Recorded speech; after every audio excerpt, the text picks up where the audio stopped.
I woke up from a 9-hour surgery unable to feel my feet, staring at 92 missed calls. Then came my dad's voicemail, cheerful as ever, saying they sold my condo because the wedding needed it. $425,000. Gone. They thought that was everything I owned. If you are watching this, tell me the time. Because what happens at this wedding turns 200 guests into witnesses and my family's favorite lie into a public disaster. My name is Brianna Schneider, and if you looked at my life on paper, you would see a portrait of the American dream achieved through sheer, grinding force of will. I am 33 years old. I am a senior systems engineer at Kestrel and Wren Technologies, a job that requires the kind of cognitive endurance that leaves your brain feeling like a wrung-out sponge by 6 in the evening. I own a condo in Harbor Point, California, which is currently valued at $425,000. I have a 401k, a diversified portfolio, and a credit score that sits comfortably in the 8s. I have done everything right. I studied while my friends partied. I worked overtime while my peers took gap years. I built a fortress of stability because I learned very young that if I did not build it myself, the wind would blow right through me, but paper does not show the inflammation radiating from my lumbar spine. It does not show the way my L4 and L5 vertebrae have been grinding against each other for 3 years, slowly turning the simple act of walking into a negotiation with agony, and it certainly does not show the hollow ache in my chest when I realize that the people who were supposed to be my safety net were actually the ones holding the scissors. The call from the surgeon came on a Tuesday afternoon. He told me that we had run out of conservative options. The numbness in my toes was not going away, and the nerve damage was becoming a permanent threat. He had a cancellation in the schedule for the following week. It was a 9-hour surgery, a spinal fusion. It was terrifying, invasive, and absolutely necessary. I sat in my office at Kestrel and Wren, staring at the dual monitors displaying lines of code that suddenly felt meaningless. The hum of the server room down the hall usually calmed me, a reminder of systems that worked, of logic that held. But in that moment, I felt small. I was about to be cut open. I was about to be vulnerable. For the first time in years, I did not want to be the capable, independent Brianna. I just wanted my mom. I dialed my parents' landline. It rang 4 times before my mother, Lorraine, picked up. The background noise was a cacophony of rustling paper and high-pitched debates about fabrics. I told her the news. I kept my voice steady. Though my hand was gripping the edge of my desk so hard my knuckles turned white, I told her the surgery was scheduled for next Thursday. I told her the doctor said the recovery would be brutal for the first 2 weeks. I paused, leaving a space for her to step in. I waited for the maternal instinct to override the chaos on her end. I waited for her to say she would come, that she would drive me home, that she would make me soup and make sure I did not fall in the shower. Instead, I heard a heavy sigh. Lorraine told me that next Thursday was the final fitting for the bridesmaids. She asked if I had any idea how stressful this week was for them. She told me that Sienna was on the verge of a breakdown because the florist was trying to substitute peonies for ranunculus. Sienna, my younger sister, the sun around which the Schneider family solar system revolved. I sat there, listening to my mother complain about flower arrangements, while I was trying to explain that a surgeon was going to rearrange my skeleton. The contrast was so sharp it felt like a physical blow. I tried to pivot to my father, Calvin. I asked if maybe he could just drive me to the hospital in the morning, just so I would not have to take a devastatingly lonely Uber to my own major surgery. My father's voice came on the line, distracted and impatient. He told me that the venue required a final walkthrough that morning. He asked why I could not reschedule. He said Sienna needed everyone on deck because this was her moment. Her moment. Sienna had been having her moment for 29 years. I ended the call with a polite goodbye that tasted like ash in my mouth. I sat in the silence of my office, the pain in my back throbbing in rhythm with my heartbeat. This was the dynamic. This had always been the dynamic. I was the sturdy oak tree in the backyard that everyone assumed would survive the storm. So they never bothered to water it. Sienna was the orchid, temperamental, demanding, fragile, and consuming every ounce of resources to keep alive. I drove home to my condo in Harbor Point that evening, the commute feeling longer than usual. My car, a practical sedan I had paid off 3 years ago, hummed along the coastal highway. I loved this drive. I loved seeing the ocean peek through the gaps in the cliffs, but mostly, I loved where the road ended. My condo was not a mansion. It was a 2-bedroom unit on the second floor with a balcony that caught the sea breeze if you stood in the right corner. I bought it 5 years ago for $315,000, and the market had been kind to me. It was now worth $425,000. But the market value meant nothing compared to the emotional value. This place was mine. My name was on the deed. My name was on the mortgage. Every piece of furniture, from the ergonomic desk chair to the gray linen sofa, was purchased with money I earned. There were no strings attached to this place. It was the one coordinate in the world where I was not a daughter, not a sister, not a wallet. I was just Brianna. I walked inside, dropped my keys in the ceramic bowl by the door, and looked around. The space was clean, organized, and quiet. It was the antithesis of my parents' house, which was currently a war room for Sienna's wedding. Sienna's life was a collage of unfinished projects and expensive rescues. She had tried fashion school, then culinary school, then a brief stint as a lifestyle influencer that ended when she forgot to disclose sponsored content. Through every failure, Calvin and Lorraine were there with a checkbook and a hug. They called her a dream chaser. They called her spirit untamable. When I got a full scholarship to engineering school, they patted my back and said it was nice that I was so sensible. They never offered me help because they assumed I did not need it, and because I never asked. They assumed I had plenty to give. The phone rang again later that night. It was my father. For a fleeting second, I thought he was calling to apologize, to say that he realized how serious spinal surgery was, and that he would be there. He was not calling to apologize. He was calling to talk about the catering deposit.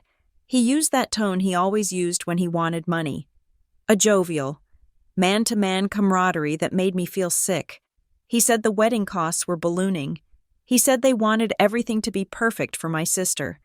Then he dropped the line that always preceded the extraction. He said everyone was contributing. He said family helps family. He asked me not to make this harder for them than it already was. I stood in my kitchen, staring at the granite countertop I had installed last year. I thought about the surgery. I thought about the months of rehabilitation ahead of me. I thought about the fact that I might be out of work on disability leave for 6 weeks, relying on my savings. I asked him how much they needed. He threw out a number that made my stomach turn. $5,000, just to cover the overage on the champagne and the late-night taco truck Sienna decided she needed yesterday. I looked at the calendar on my fridge. My surgery date was circled in red ink. I told him no. The silence on the other end was heavy. I had never said no. Not like this. I had negotiated. I had delayed. But I had always eventually capitulated. But this time, the pain in my back gave me a strange clarity. I told him I had significant medical expenses coming up. I told him I would send a wedding gift, something small and reasonable. But I was not funding a taco truck while I was learning how to walk again. My father's voice turned cold. He said I was being dramatic. He said I had plenty of money, that I always landed on my feet. He said I was punishing Sienna because I was jealous. I hung up before he could finish the sentence. The days leading up to the surgery were a blur of logistical solitude. I realized with absolute certainty that no one was coming if I wanted to survive this recovery. I had to treat it like a project at work. I had to engineer my own survival. I hired a home health aide named Elena to come by for 4 hours a day for the first 2 weeks. I paid her agency a deposit of $1,200 up front. I went to the grocery store and bought $300 worth of protein shakes, frozen meals, and easy-to-digest snacks. I prepped 20 meals and stacked them in the freezer like bricks in a wall. I moved my toiletries to the counter so I would not have to bend down. I set up a charging station next to my bed. I arranged my pillows. I filled my prescriptions. I did it all alone. Every task I completed was a victory. but it was also a layer of scar tissue on my heart. Every time I packed a freezer bag, I thought about how my mother drove 3 hours to bring Sienna soup when she had a mild flu last year. Every time I organized my medication schedule, I thought about how my father took a week off work to help Sienna move into an apartment she ultimately got evicted from. The unfairness was not a sharp stab anymore. It was a dull, heavy ache, like the pressure on my spinal cord. I was the invisible daughter. I was the one they parked in the corner because I ran on autopilot. They loved me, I suppose, but they loved me like you love a reliable refrigerator. You only notice it when it stops working. The night before the surgery, the silence in my condo was profound. The city lights of Harbor Point twinkled outside my window. Indifferent to my fear, I had my bag packed for the hospital. Slippers, a robe, headphones, a long charging cable. I sat at my desk one last time. There was a single sheet of paper in front of me.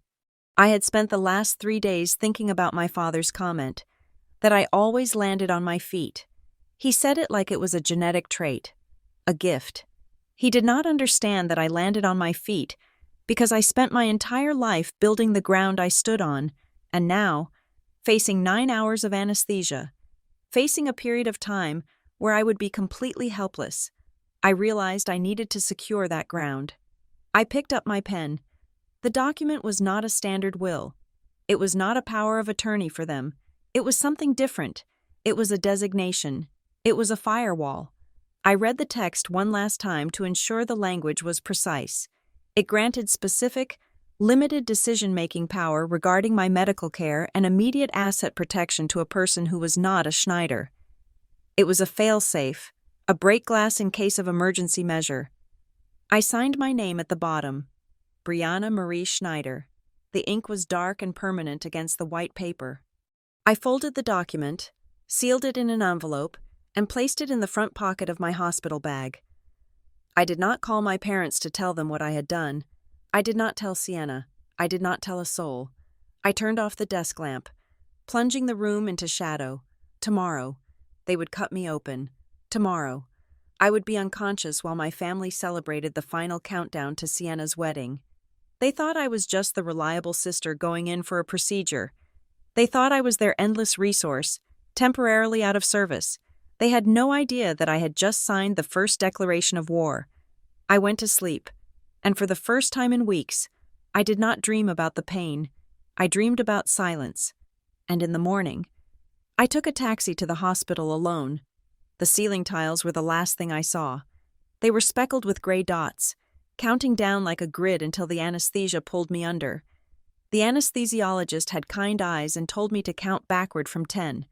I made it to 7, then the world simply ceased to exist.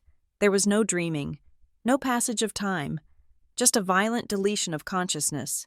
When I came back, it was not a gentle waking, it was a collision. I slammed back into my body with a gasp that felt like breathing through a straw. The recovery room was freezing. That was the first sensation, cold that sat deep in my marrow. Then came the beeping, rhythmic, sharp, electronic pulses that matched the thudding inside my skull.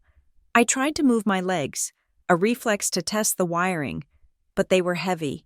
Encased in compression boots that hummed and squeezed, I was alive. I was fused. I was thirsty. A nurse appeared in my periphery. She was blurry at first, a smear of blue scrubs, until I blinked the grit out of my eyes. She asked me my pain level. I tried to speak, but my throat was sandpaper. I held up 3 fingers, then 5. It was an 8, but I needed clarity more than I needed morphine. I needed to know what time it was. She told me it was just past 7 in the evening. I had been under for nearly 10 hours. The surgery had been longer than expected. But the surgeon was pleased. She said these words like she was reading from a script, her voice practiced and soothing. She offered me ice chips. The cold melt on my tongue was the best thing I had ever tasted. Then she did something that changed the trajectory of my life forever. She reached to the bedside table and picked up my phone. She told me it had been buzzing nonstop for the last 3 hours. She said she thought it might be important. Family, perhaps, worried about the surgery. She handed it to me. My fingers were clumsy. thick with fluids and exhaustion, but I managed to grip the device. The screen lit up, harsh in the dim room. 92 missed calls, 47 text messages. The notifications were a cascade of names I knew. Aunt Darla, Cousin Mike, a realtor I had used once for a consultation. But the bulk of them, the frantic, red-lettered urgency, came from my parents. My stomach dropped. The immediate biological panic was that something had happened to Sienna. Had she crashed her car? Had the venue burned down? For a split second, I forgot my resentment. I forgot the taco truck argument. I was just a sister terrified that tragedy had struck while I was unconscious. I bypassed the texts. I went straight to voicemail. There was one new message, time-stamped at 4 in the afternoon. That would have been smack in the middle of my surgery, while my spine was being exposed, while titanium screws were being drilled into my vertebrae. My father had left a message. I pressed play. I held the phone to my ear, my hand trembling not from emotion, but from the aftershocks of the anesthesia. The voice that filled my ear was not frantic, it was not weeping, it was cheerful. It was the voice Calvin Schneider used when he closed a deal on a used car or found a loophole in his taxes. He said, "Brianna, great news. We solved the cash flow problem. We sold the condo. The buyer was a cash offer, eager to close immediately. We signed the papers for you about an hour ago. We knew you were under, so we handled it. Sienna's wedding is safe. You were not using the place much anyway. Family helps family, right? Call us when you wake up." The message ended with a click. I lowered the phone. I stared at the wall. The monitor next to me beeped. A steady, indifferent metronome. We sold the condo. My brain tried to reject the sentence. It was syntactic nonsense. You cannot sell a house you do not own. You cannot sell a property that belongs to another adult human being without their presence, their consent, their signature. It is a physical and legal impossibility. Unless, the cold in the room seemed to intensify. I realized, with a clarity that cut through the narcotic haze, exactly what had happened. They knew I was in surgery. They knew I was incapacitated for 9 hours. They knew I was alone. They had calculated the window of opportunity down to the minute. I did not cry. Crying requires a release of tension, and I had no tension to release. I had only a freezing, solidifying shock. It was as if the liquid nitrogen they used to freeze warts had been poured directly into my veins. I felt my heart rate slow down on the monitor. Beep, beep, beep. I dialed my father. He answered on the first ring. The background noise was loud. Clinking glasses. Laughter. The heavy bass of a sound check. They were at the rehearsal dinner venue. He said, "Brianna, you are awake. Did you get the message?" His tone was celebratory. He expected me to be relieved. He actually expected me to thank him for liquefying my greatest asset to pay for centerpieces in an open bar. I whispered, because my voice was still weak, asking him to repeat what he said. He spoke louder, over the noise. He said they sold the Harbor Point unit. He said they got $425,000 for it. He said the money was already wired to the wedding planner and the venue to cover the arrears and the new upgrades Sienna wanted. I asked him how. I asked him how he signed my name. He laughed, a nervous, dismissive chuckle. He said they facilitated it. He said they used a power of attorney. He said it was just paperwork, a temporary measure to keep things moving. He said I would have agreed if I was awake, but they could not wait 9 hours. I asked what power of attorney. I had never given him power of attorney. Lorraine's voice cut in. She must have been leaning close to the phone. She sounded frantic and irritated. She said I needed to stop obsessing over the details. She said Sienna was in the middle of a crisis because the videographer wanted more money, and I was making this about me again. She asked how I could stress them out during wedding week. She said I was being selfish. She said the condo was just an apartment, and Sienna only gets married once. They truly believed this. That was the horror of it. They believed that my property was simply a reserve fund for their desires. They believed that because they were my parents, they had eminent domain over my existence. They had done this believing I had no recourse. They thought I would wake up, scream, cry, and then eventually accept it because I always accepted it. They thought they could bully me into retroactive consent. I closed my eyes. I felt the titanium in my back. A new spine for a new life. I spoke into the phone. My voice was no longer a whisper. It was flat, hard, and devoid of daughterly affection. I said, "You just committed a felony." The line went silent. The background noise seemed to drop away. I continued. I told them that selling real estate without the owner's consent is grand larceny. I told them that forging a signature on a deed is fraud. I told them that using a fraudulent power of attorney is a federal crime. I heard my father's breath hitch. The cheerfulness evaporated. He stammered. He said I was overreacting. He said family does not sue family. He said the money was already spent, so I should just let it go. I said nothing. Lorraine shouted something unintelligible about gratitude, about how they raised me, about how I owed them this. I repeated myself. I said, "You committed a felony, and I am not the one who needs to be worried about the police." They hung up. The line went dead. They did not apologize. They ran. They clicked the button and severed the connection, thinking that if they stopped listening to me, the truth would stop being true. I lowered the phone to my lap. My hand was shaking now. The rage was starting to heat up, melting the ice, turning into a lava that burned my chest. $425,000, my safety, my proof that I was a person separate from them, gone. Stolen while I bled on a surgical table. I looked at the nurse, who was checking my IV bag. She was humming a soft tune, oblivious to the fact that my entire life had just been incinerated. I needed to scream. I needed to throw the phone against the wall, but I could not move. I was trapped in this bed, trapped in this body that was stitched and glued together. So I did the only thing I could do. I went to my contacts. I did not scroll to the police. I did not scroll to Sienna.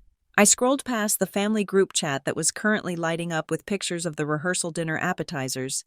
I found a name I had not called in 3 years, a name I kept for a scenario I prayed would never happen.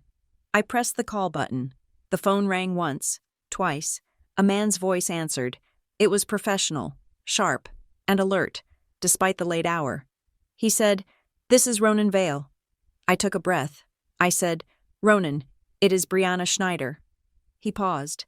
He remembered me. He said, "Brianna, it has been a while. Is everything all right?"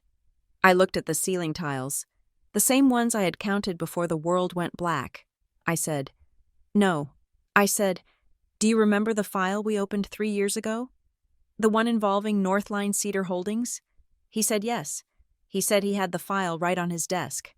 Actually, because he was doing his quarterly reviews, I said, "I need you to open it." I said, "My parents just sold the condo in Harbor Point." There was a silence on the line, a silence of a professional processing a logical inconsistency. Ronan said, "That is impossible." "Brianna, you are the sole owner." I said, "They forged my signature while I was in surgery. They used a fake power of attorney. They think the money is theirs." Ronan's voice dropped an octave. It lost its casual warmth and became the voice of a shark smelling blood in the water. He said, "Tell me exactly what they said." I told him. I told him about the voicemail. I told him about the cash offer. I told him about the wedding. When I finished, Ronan did not offer sympathy. He did not tell me he was sorry. He offered me a weapon. He said, "Brianna, if they sold the condo, they likely rushed the title transfer. It is messy, but we can freeze the assets. We can file an injunction in the morning." I said, "No." I stared at my feet, hidden under the white blanket. I could not feel them yet, but I knew they were there. I knew I would walk again, and when I walked, I wanted the ground to quake. I said, "Do not stop the sale. Let the money go through. Let them spend it." Ronan paused. He asked me what I was planning. I said, "I want you to look at the other deed, the one inside the Northline Cedar Holdings file, the one for the house in Larkspur Heights." He said, "I am looking at it. The owner of record is your LLC. Your parents are tenants on a month-to-month lease." I said, "Exactly. They do not know that. They think they own it. They think they just sold my house to save their house." I took a sip of the water the nurse had left me. It was warm now, but it washed away the taste of ash. I said, "Ronan, tell me something. When does their lease officially expire?" He tapped on a keyboard. The sound was crisp and rhythmic. He said, "Technically, since it is month to month, you can terminate with 30 days' notice, but looking at the original agreement, the current term wraps up next week, 1 week after the wedding." I closed my eyes. A dark, cold satisfaction settled in my chest, replacing the panic.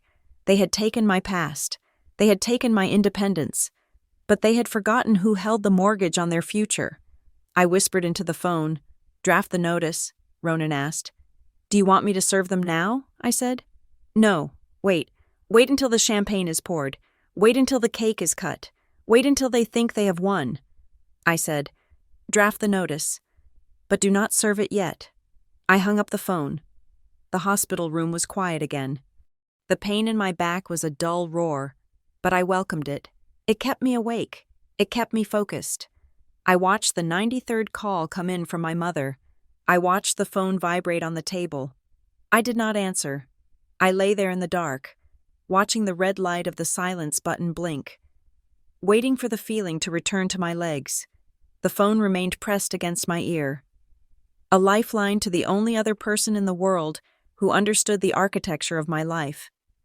The hospital room was silent, save for the hum of the compression pumps squeezing my calves, simulating the walking I could not yet do. On the other end of the line, I heard the distinctive, rhythmic clatter of Ronan Vale's mechanical keyboard. He was not offering condolences, he was hunting. Ronan was an attorney who specialized in what he politely called asset recovery and what I called cleaning up messes. He did not waste time with shock. He dealt in documents, timestamps, and the brutal reality of the law. He asked me to hold on while he pulled up the county recorder's digital intake. He said he was looking at the filing for my condo in Harbor Point. He wanted to see the instrument of transfer. I waited. The pain in my spine was a sharp, biting cold, but my mind was crystal clear. The fog of anesthesia had lifted, replaced by a high-definition focus that felt almost dangerous. Ronan hummed a low note of disapproval. He told me he was looking at the grant deed. He said the signature was a decent attempt, but the loop on the B was too wide. It was clearly a forgery. But it was a forgery designed to pass a cursory glance by a clerk who just wanted to go to lunch. He asked if I knew a notary public named Marcus Dean. I told him I did not. Ronan said he didn't think so. He said the notary stamp was from Arizona. He said it was highly irregular for a California property transfer to be notarized out of state unless the seller was traveling, which I clearly was not. He suspected they found a remote online notary who was either incompetent or paid to look the other way. Then he delivered the news that made my stomach turn over. He said the buyer was an entity called Pacific Coast Flippers, LLC. They paid cash. They closed in 3 days. I asked him what that meant for me. I asked if we could undo it. Ronan's voice became measured. He explained the concept of a good faith purchaser. He said that if this LLC bought the property without knowing about the fraud, the law would try to protect their ownership. He said undoing the sale would not be a simple matter of filing a form. It would be a civil lawsuit. It would be a quiet title action. It would take 18 months, maybe 2 years. It would cost me $50,000 in legal fees just to get started. And in the meantime, the money, my $425,000, was already in my parents' account, and knowing them, it was already bleeding out into vendor deposits and catering upgrades. I lay back against the stiff hospital pillow. 2 years. They had stolen 2 years of my life along with my home. Ronan asked me what I wanted to do. He said we could file a police report immediately. We could have them arrested before the salad course was served at the reception. I thought about that. I thought about my father in handcuffs. I thought about my mother weeping for the cameras. It would be a scandal. Yes, but it would paint them as victims of a misunderstanding. They would spin it. They would say they were trying to help me manage my assets while I was sick. They would say I was ungrateful. The narrative would be messy. I told Ronan no. I told him I did not want a messy war. I wanted a clean execution. I told him to close the file on the condo for a moment. I told him to open the other file, the one labeled Northline Cedar Holdings. The keyboard clattered again, to understand why I made the decision I made next. You have to understand what happened 3 years ago. You have to understand that the condo was not the first time my parents had tried to drown me to keep themselves afloat. 3 years ago, the housing market in Larkspur Heights had dipped, and my parents' adjustable-rate mortgage had reset. They had been living beyond their means for a decade, leveraging the equity in their home to fund Sienna's lifestyle and their own image of upper-middle-class success. They bought new cars every 2 years. They went on vacations they put on credit cards. They treated their home equity like a magical ATM that would never run out of cash, until the bank sent the notice of default. They had hidden it from me for months. I only found out when my mother called me at work, hysterical, saying the sheriff was going to put a lock on the door in 3 weeks. They owed $40,000 in back payments, plus penalties. They needed a bailout. They needed me to empty my savings account to save the family home. I sat in their living room that night. I looked at the piles of unopened mail on the dining table. I looked at the lease on the new luxury SUV in the driveway. I realized then that giving them money was not helping them. It was feeding a pathology. If I paid the arrears, they would just do it again. They would drain me dry and then sink anyway. So I told them I could not give them the money. The screaming match that followed was legendary. My father called me cold. My mother asked where they went wrong with me. Sienna, who was living there rent-free, told me I was hoarding my success. I left the house with their insults ringing in my ears, but I did not leave them to the wolves. I did something much more complicated and much more permanent. I went to Ronan. I told him I wanted to buy the debt. It is a complex financial maneuver, but Ronan made it simple. We formed a limited liability company called Northline Cedar Holdings. It was a faceless, generic entity with a registered agent address in Sacramento. My name appeared nowhere on the public documents. Through Ronan, Northline Cedar Holdings approached the bank. The bank was happy to offload a distressed mortgage note for a distressed price. I bought my parents' debt. I became the bank. Then, Northline Cedar Holdings foreclosed on the property. My parents were terrified. They thought they were losing everything. But then, the miracle happened. The investment company offered them a deal. They could stay in the house. The company would buy the property title, and my parents could sign a lease agreement. They would become renters in their own home. They jumped at it. They signed the papers without reading the fine print, just grateful to save face in the neighborhood. They told everyone they had refinanced with a private equity group. They bragged about how smart they were to restructure their assets. They had no idea that the landlord reviewing their application was their daughter. They had no idea that for the last 3 years, every rent check they wrote, often late, often with a sob story attached, was deposited into a business account controlled by me. I never spent the money.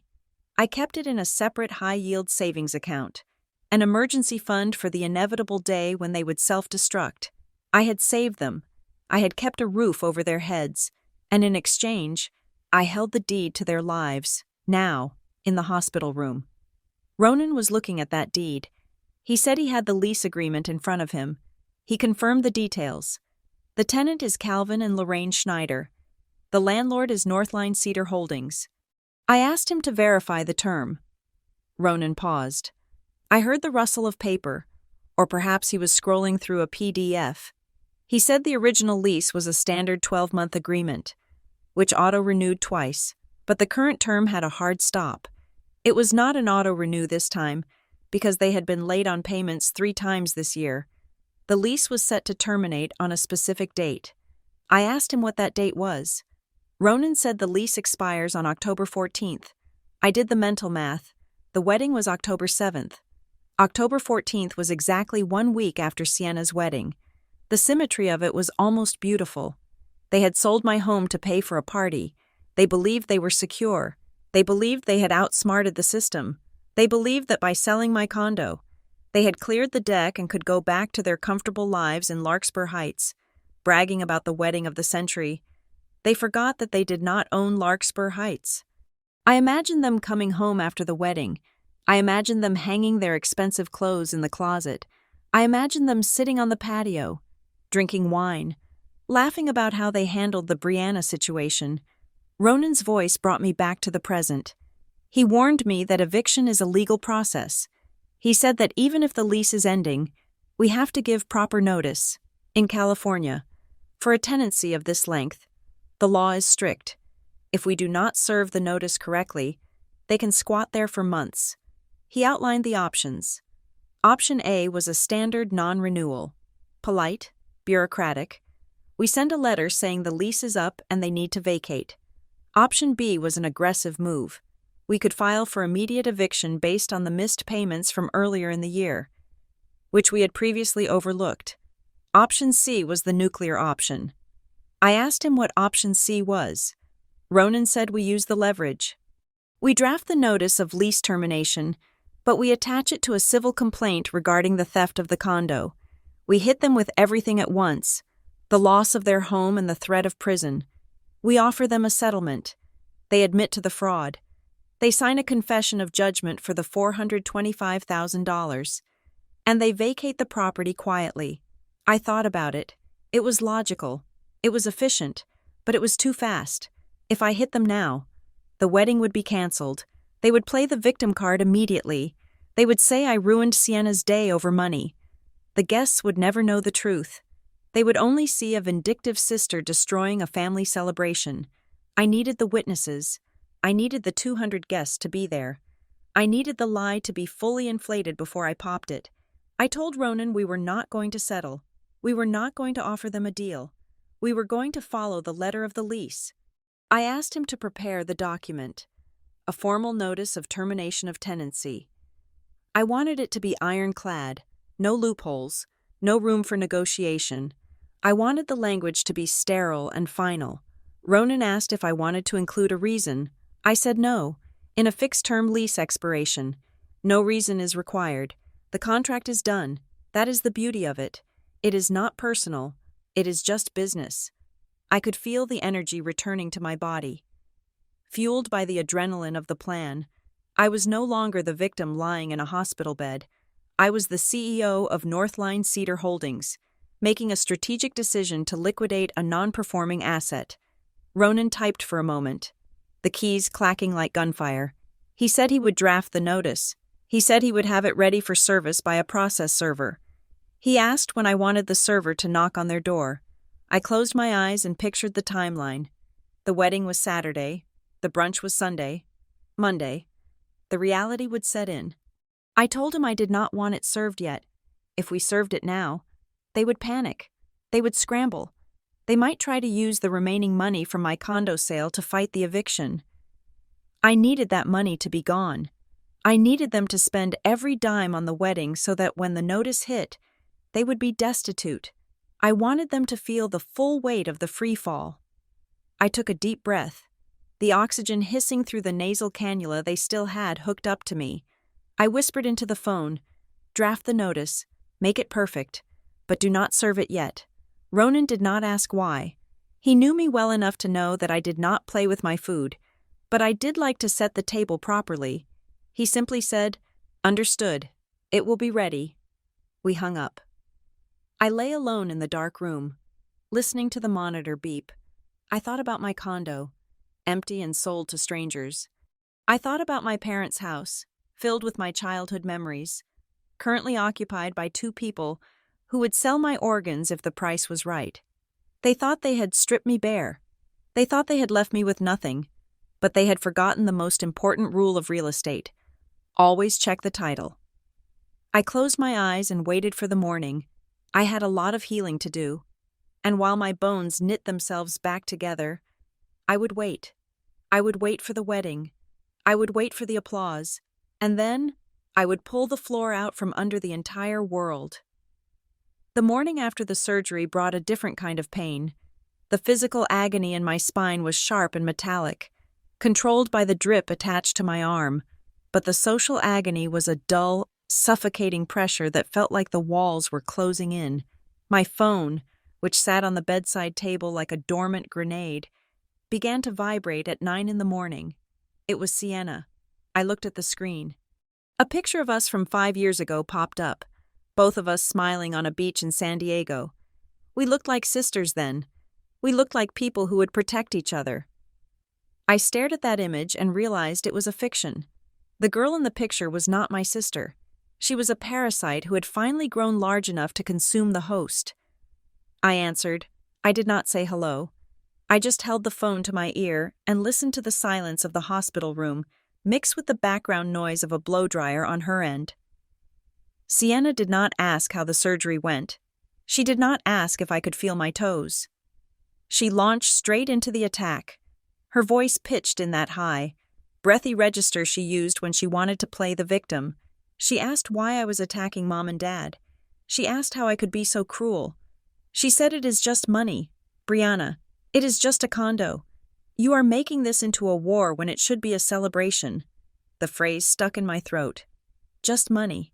$425,000 was not just money. It was 10 years of 60-hour work weeks. It was missed holidays. It was the physical degradation of my spine sitting in an ergonomic chair coding until my eyes blurred. It was my life, converted into currency, and she spoke about it like it was loose change found in a couch cushion. I kept my voice flat. I asked her if she knew. Sienna scoffed. She said of course she knew. She said Mom and Dad told her the plan last week. She said they had to wait until the surgery date because they knew I would be difficult if I was awake. She said they needed to make sure I was under anesthesia so the notary could do the thing without me making a scene. The blow-dryer stopped in the background. I lay frozen in the hospital bed. The admission hung in the air, heavy and toxic. She admitted it. This was not a desperate, last-minute decision made by panic-stricken parents trying to save face. This was not an impulse. This was a conspiracy. I realized with a sickening jolt that the brunch we had 2 weeks ago, where they asked about my surgery start time, was not concern, it was reconnaissance. They needed to know exactly when the anesthesia would hit. They needed to know the precise window of time when I would be legally incapacitated so they could execute the theft. Sienna was not just the beneficiary. She was an accomplice. She had sat across from me, eating an avocado toast I paid for, planning how to liquidate my home while I was being cut open. I told her that she just admitted to conspiracy to commit fraud. Sienna laughed. It was a jagged, ugly sound. She said I was always so dramatic. She said I was just jealous because for once, the spotlight was on her, and I could not stand it. She said I was trying to ruin her wedding because I was bitter and alone. Then she hung up. 10 minutes later, the notification popped up on my screen. Sienna had posted a story on Instagram. I opened the app. My thumb hovered over the circle around her profile picture. I knew looking at it would hurt, but I needed to see the narrative they were building. I tapped the screen. The video opened with a filter that softened the light and made her eyes look enormous and glassy. She was sitting in her car, wiping away a tear that looked suspiciously well-timed. Sad acoustic guitar music played in the background. She spoke to the camera, her voice trembling. She said she was heartbroken. She said she woke up on her wedding week, hoping for love and support, but instead, she was dealing with toxic jealousy from her own family. She said some people are so unhappy with their own lives that they try to destroy the happiness of others. She said her sister was threatening her parents over money that was used to help the family. She said it hurt so much to realize that the person you looked up to cares more about a bank account than a bond.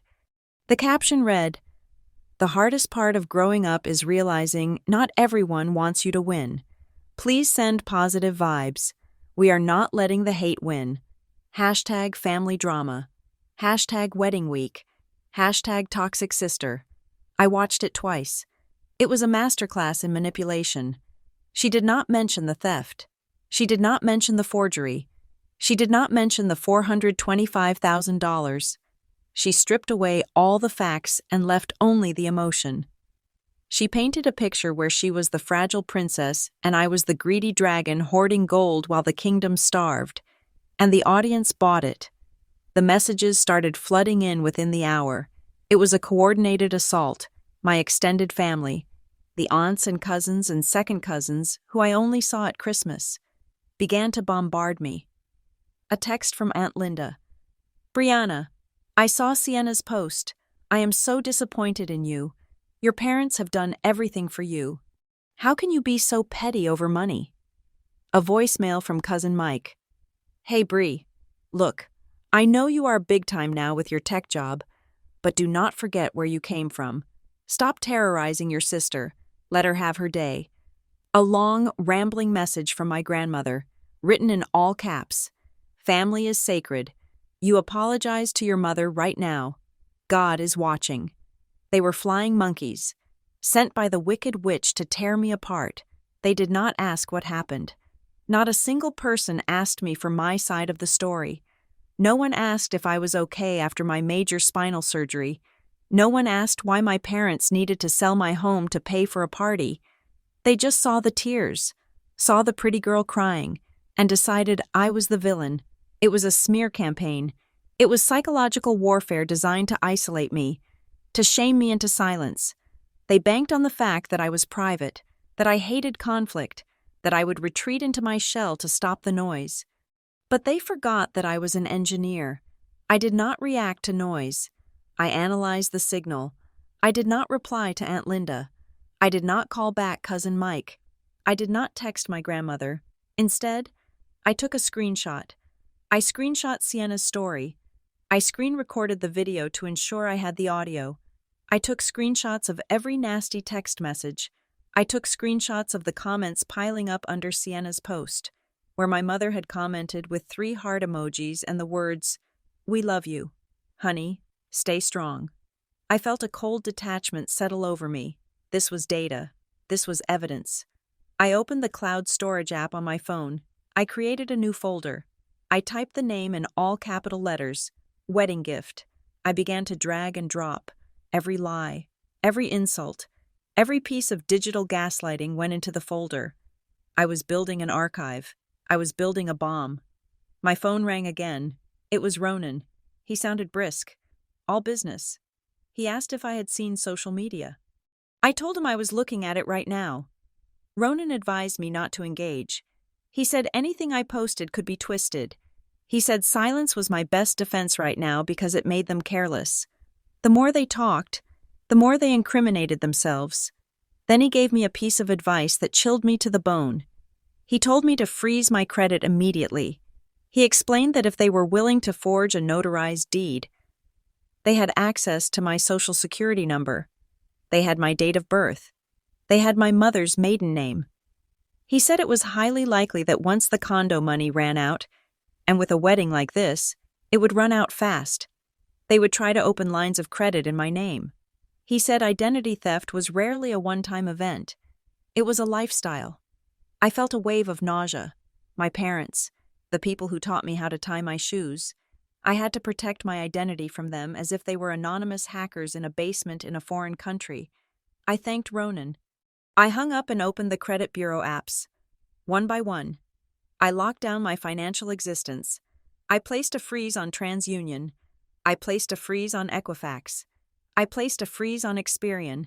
I set up 2-factor authentication on every bank account I owned. I changed my passwords to random strings of alphanumeric chaos that no one could guess. It felt like I was boarding up the windows of my soul. I was fortifying the castle because the barbarians were not at the gate. They were already in the throne room.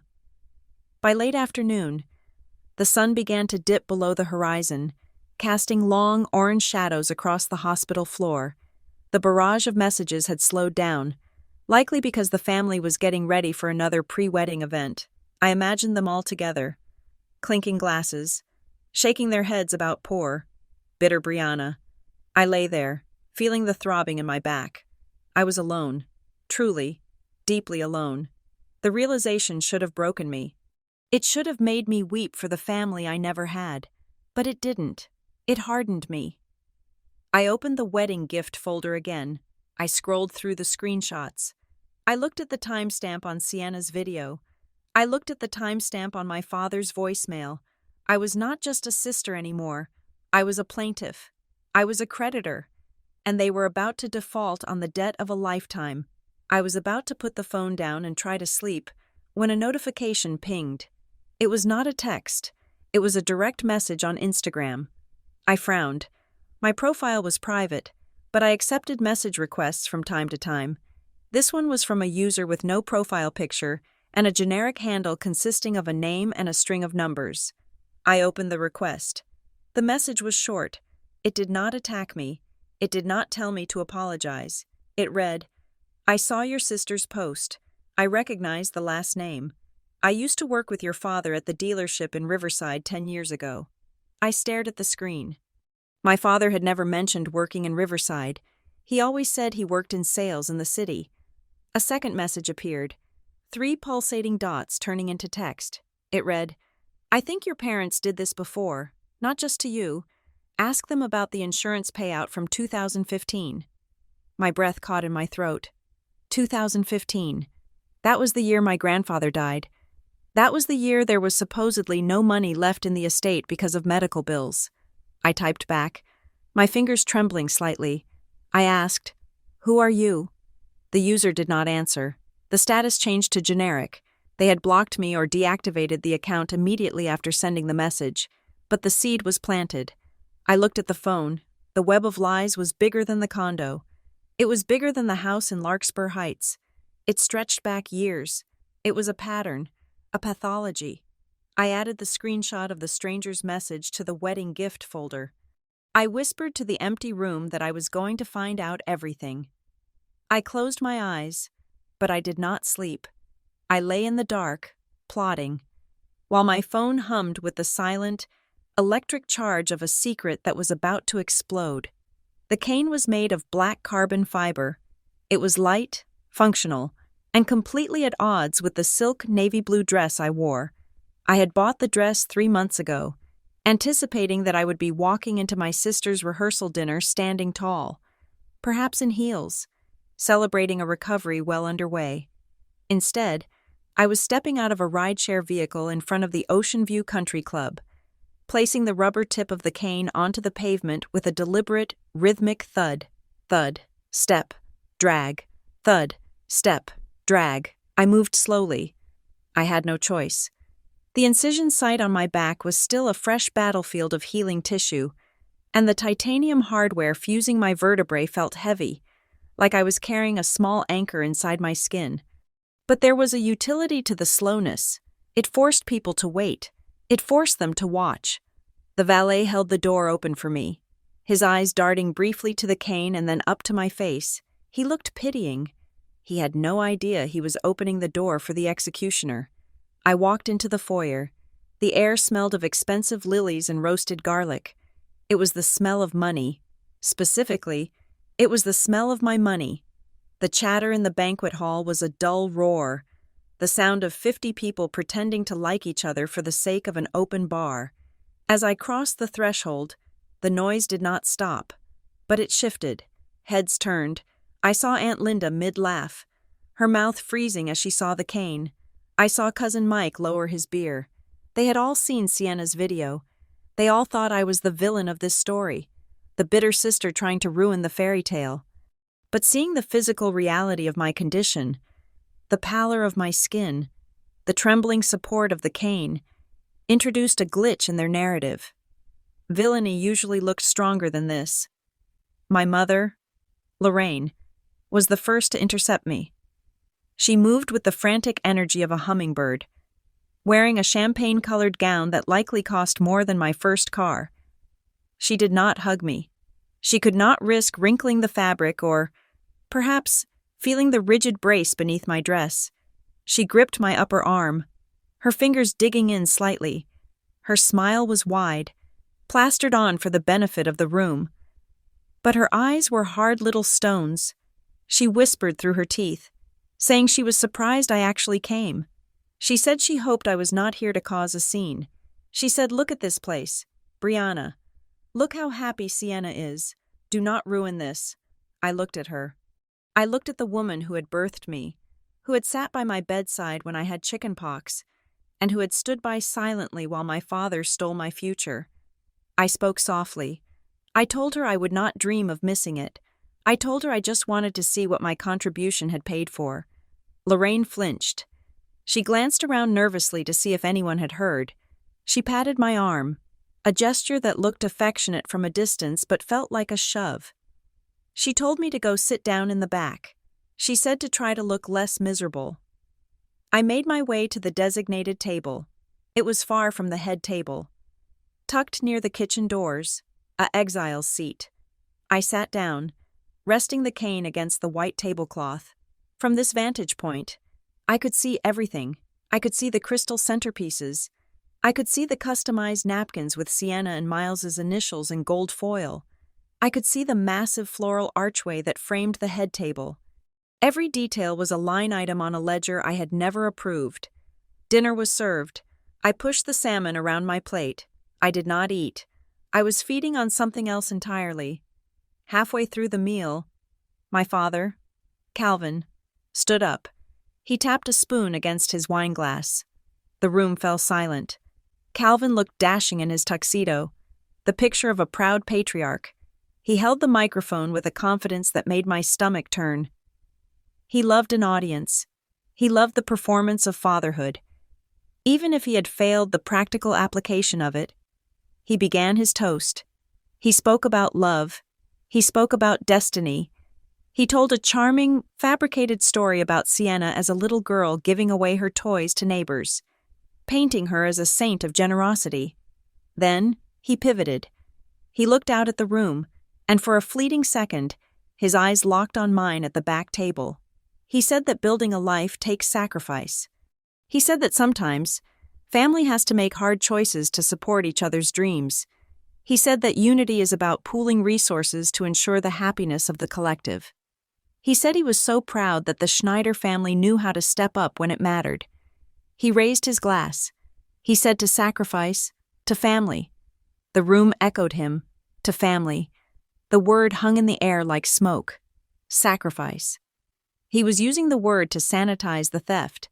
He was framing the involuntary liquidation of my assets as a noble. Collective effort. He was daring me to object. If I spoke up now, I would be the one breaking the unity.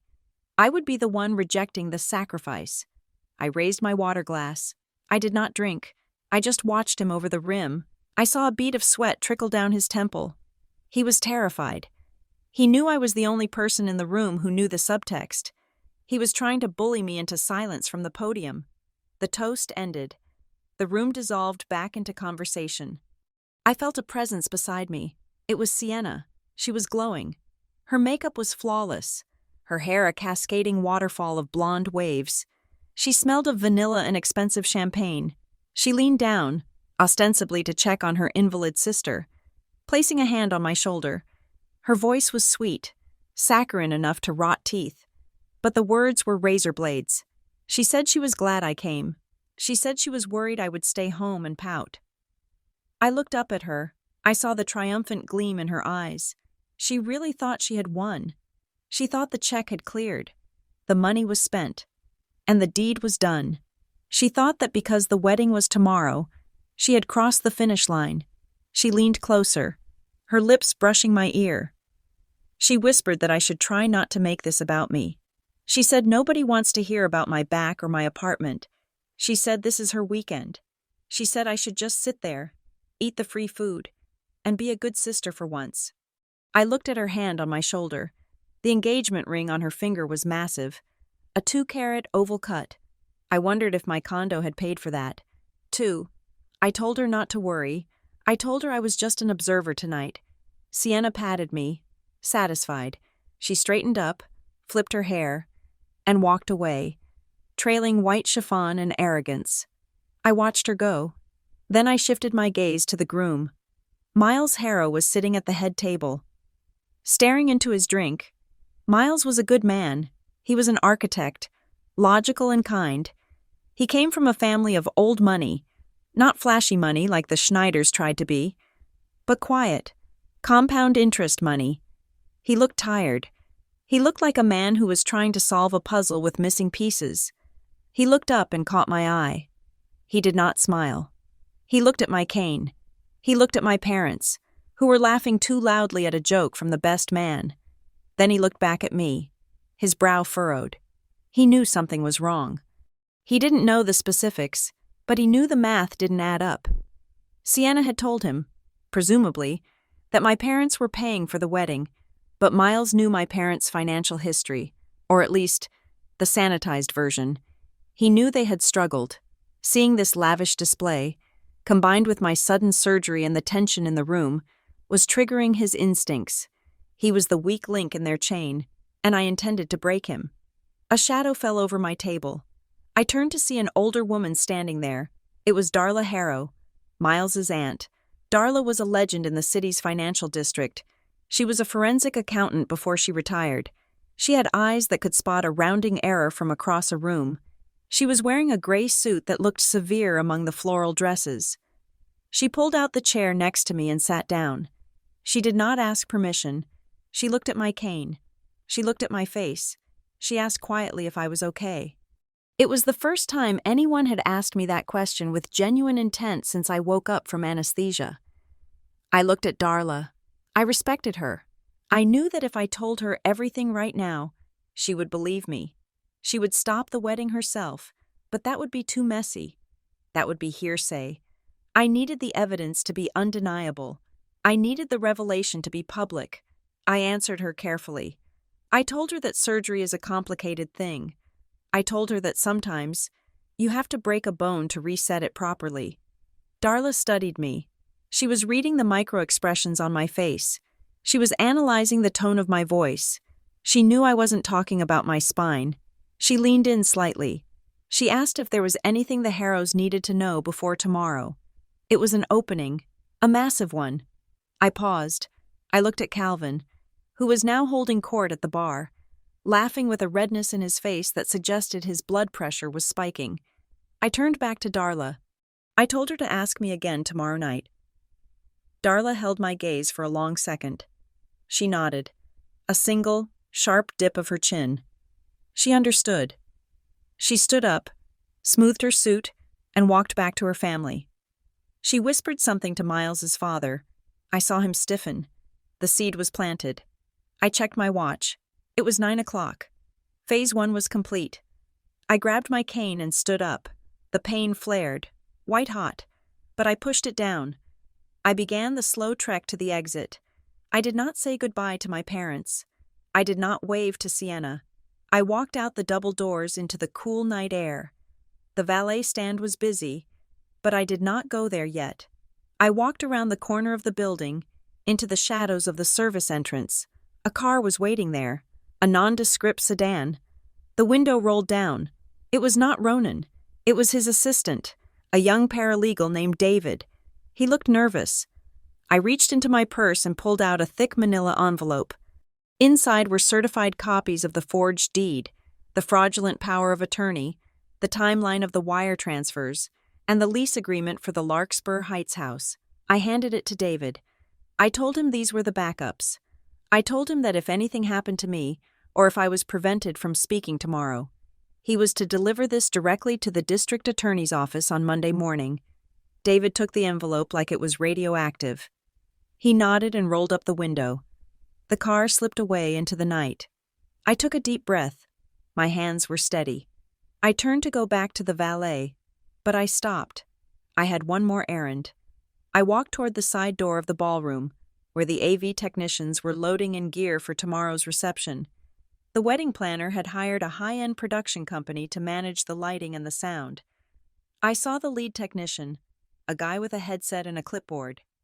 I had called the company yesterday, pretending to be the maid of honor with a surprise slideshow. I approached him. I tapped my cane on the concrete to get his attention. He looked up. I smiled. A polite, weary smile. I told him I was Brianna, the sister. I told him I had the file for the special presentation during the speeches. He checked his clipboard. He said, "Oh, right, the sister tribute." He asked if I had it on a USB drive. I handed him a sleek, silver thumb drive. I told him it was all ready to go. I told him it was set to play automatically when I took the microphone. I told him it was a surprise for the family. So please do not test it on the big screen until the moment comes. He shrugged. He said, "Standard procedure, no problem." He put the drive in his pocket. He had no idea he was carrying a bomb. I walked back to the valet stand. My heart was hammering against my ribs, not from fear, but from the terrifying exhilaration of the point of no return. Just as the valet brought my car around, The front doors of the club opened. Sienna and her bridesmaids poured out, giggling and stumbling slightly in their heels. Sienna saw me. She stopped. Her smile twisted into something sharper. She walked over to me, her bridesmaids flanking her like a Praetorian guard. She looked at my cane. She looked at the cheap sedan the valet had just pulled up. My rental, because my car was at home. She leaned in, her breath smelling of vodka and mint. She said, "Go home and rest. Brianna, you look terrible." She smirked. She said, "After tomorrow, you won't have anything left to complain about. You will just be the sister who lives in a rental." She laughed. Her friends laughed. I looked at her. I looked at the cruelty that had been nurtured by years of enabling. She truly believed that stripping me of my assets was a victory. She believed she had consumed me. I opened the car door. I lowered myself into the seat, careful of my back. I looked up at her one last time. I didn't say a word. I just closed the door. As the car pulled away, I watched her in the rearview mirror, laughing under the portico lights. She was celebrating the harvest. She didn't know the fields had been salted. She said I wouldn't have anything left.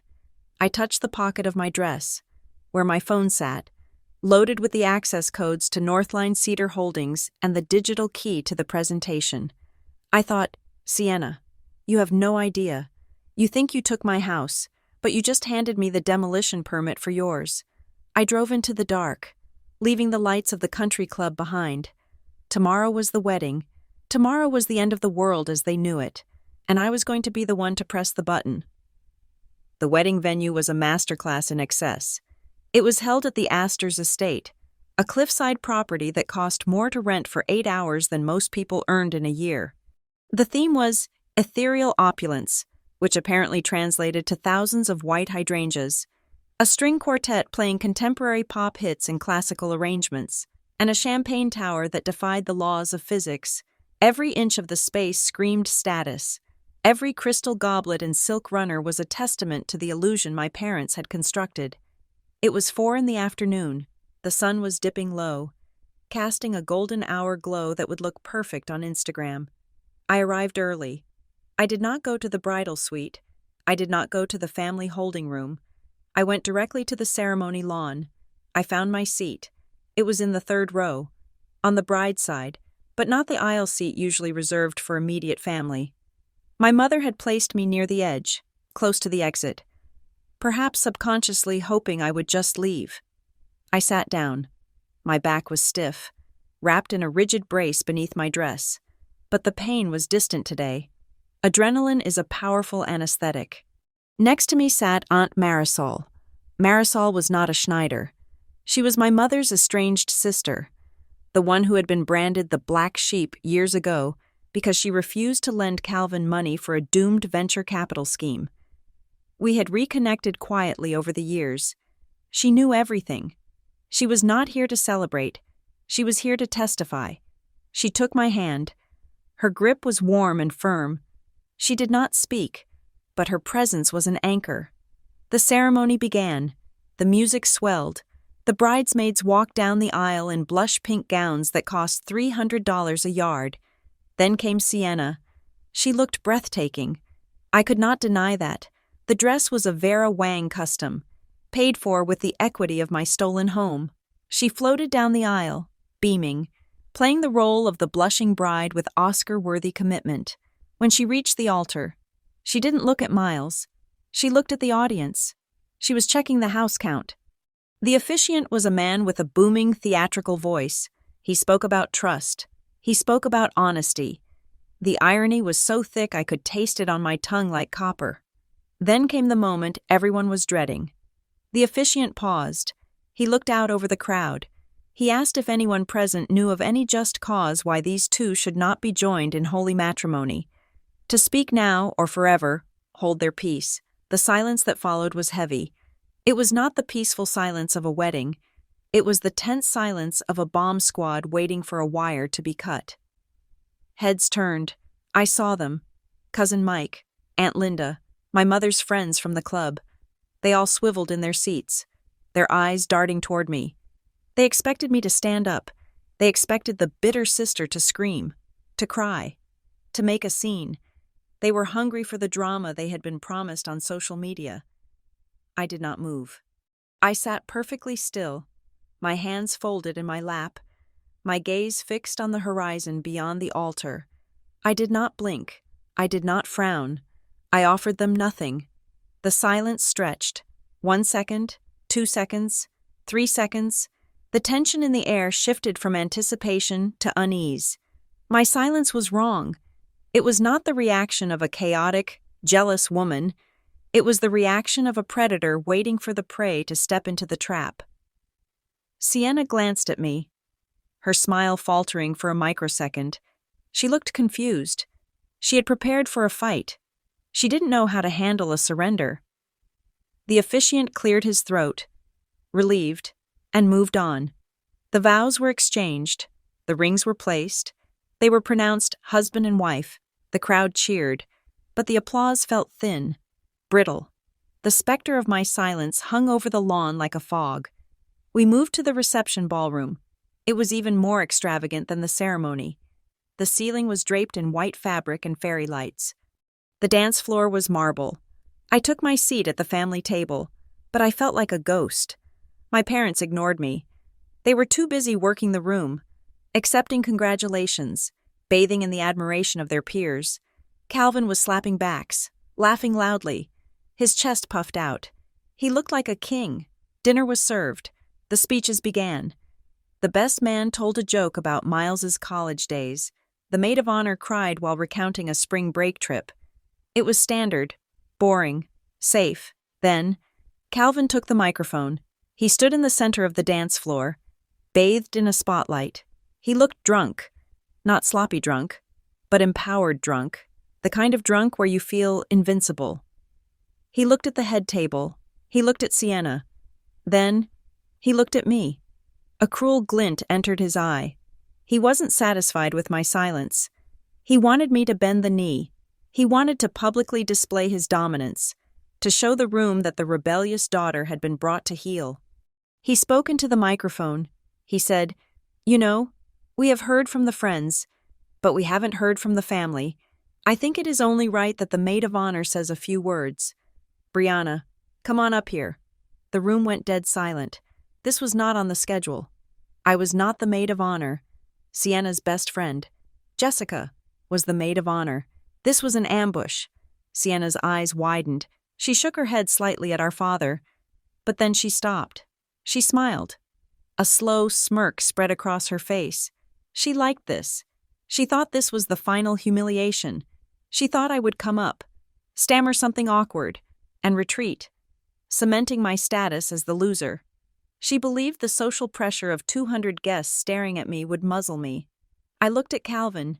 He was grinning, gesturing with the mic. "Come on, Bree, don't be shy." I looked at Aunt Marisol. She nodded once. I reached for my cane. I stood up. The scrape of my chair against the floor was loud in the silent room. I began to walk toward the stage. Thud, step, drag, thud, step, drag. The walk was long. The ballroom was vast. I moved with agonizing slowness.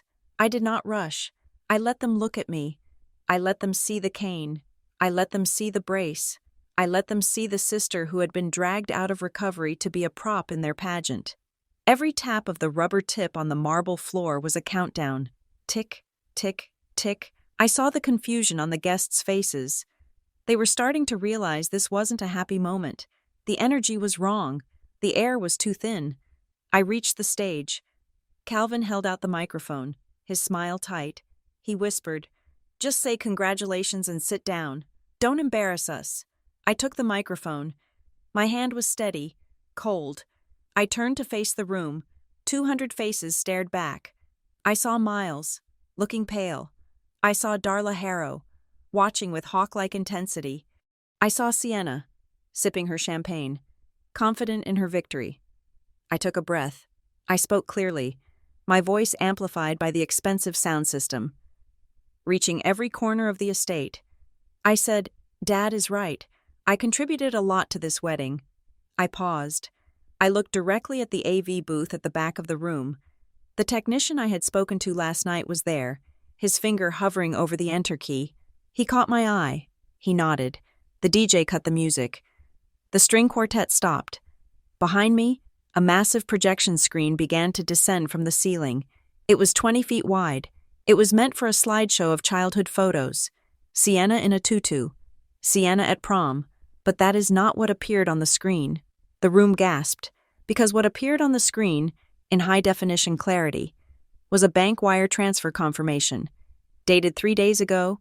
Amount, $425,000. Sender, Pacific Coast Flippers, LLC. Recipient, Calvin and Lorraine Schneider. I turned back to the crowd. I didn't need to shout. The silence was absolute. I said, "You wanted to talk about sacrifice. Dad? Let's talk about it." The technician hit the next cue. The projection screen behind me was 20 feet tall, a glowing monolith that dominated the ballroom. The wire transfer receipt I had just revealed was merely the opening statement. The room was frozen, caught in that breathless vacuum that exists between the sight of a disaster and the scream that follows. I did not look at the screen. I knew what was on it. I looked at my parents. Calvin's face had gone from a flush of drunken arrogance to a ghostly, waxen pallor. His mouth was open, but no sound came out. Lorraine was gripping the tablecloth so hard her knuckles were white, her eyes darting frantically around the room, gauging the social fallout in real time. I pressed the button on the small clicker concealed in my hand. The slide changed. The image was crisp and high resolution. It was a digital scan of a power of attorney document. A red laser pointer, controlled by the technician in the booth, began to circle a specific section of the page. I spoke into the microphone.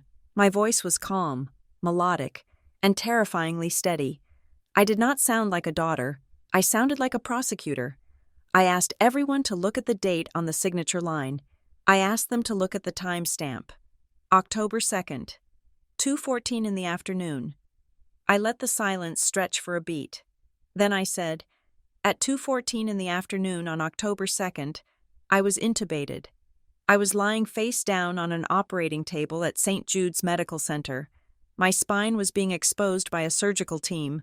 I was under general anesthesia. The laser pointer moved to the signature at the bottom of the document. It was a scrawl that vaguely resembled my name, but the slant was wrong. The loops were too wide. I continued. I said, "This is not my signature. This is a forgery executed by my father, Calvin Schneider, and witnessed by a remote notary in Arizona who has never met me." A collective gasp rippled through the room. It started at the tables nearest the stage and rolled backward like a wave. I saw phones rising in the air. The flashes started to pop, turning the dim, romantic lighting into a strobe effect of public documentation. The ballroom had transformed. It was no longer a wedding reception. It was a courtroom with chandeliers. Calvin snapped out of his paralysis. He lunged toward the stage, his movements clumsy. He shouted for them to turn it off. He yelled that this was a lie, that I was confused by the medication. He reached for the microphone in my hand. I did not retreat. I did not flinch. I simply shifted my weight on my cane, planting myself like a statue. I spoke over him, my voice amplified and commanding. I said, "You had your speech. Dad, this is mine." The authority in my voice stopped him cold. He stood at the edge of the stage, panting, looking out at 200 people who were now staring at him not with admiration, but with morbid curiosity. I clicked the remote again. The screen changed to a split view. On the left was the closing statement of my condo sale. On the right was the invoice from the wedding planner. Stamped paid in full the following morning. The amounts matched almost perfectly. I narrated the evidence. I said, while I was unconscious. My parents sold my condo in Harbor Point for $425,000. They transferred the funds to their personal account. The next morning, they paid $58,000 to this venue. They paid $22,000 to the florist. They paid $12,000 for the dress my sister is wearing right now. I looked at Sienna. She was frozen in her chair, a glass of champagne halfway to her mouth.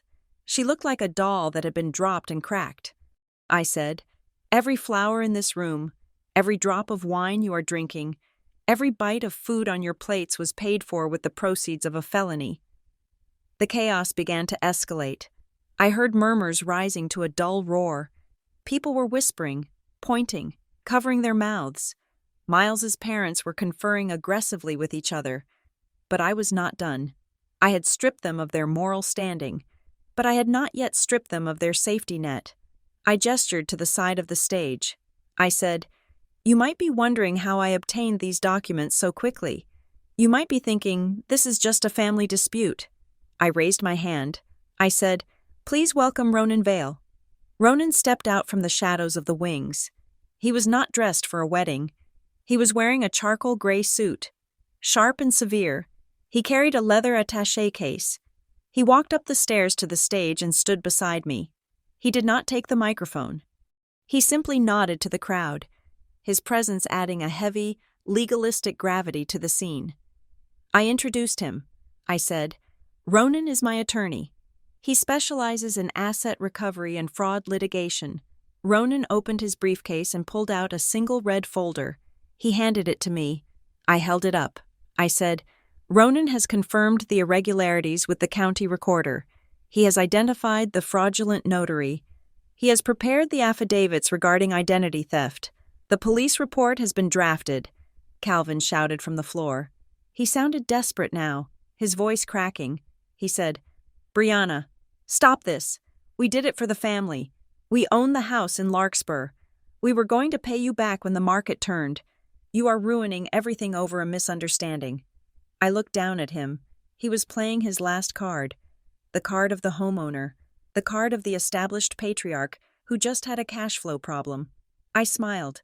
It was a smile that did not reach my eyes. I said, "That is an interesting point. Dad, you mentioned the house in Larkspur Heights, the house you raised us in, the house you told everyone you saved from foreclosure 3 years ago through your brilliant investing." I clicked the remote one last time. The screen changed. This time, it showed a property deed. It was the deed for the house in Larkspur Heights. I asked the room to look at the line for owner of record. The name on the screen was not Calvin Schneider. It was not Lorraine Schneider. It read, Northline Cedar Holdings, LLC. I said, "You have been telling people for 3 years that you own your home. You have been telling people that you refinanced." I looked at Lorraine. She was shaking her head, mouthing the word no over and over again. I said, "But you do not own it. Northline Cedar Holdings owns it. You are tenants. You signed a lease agreement 3 years ago," Calvin yelled. "So what?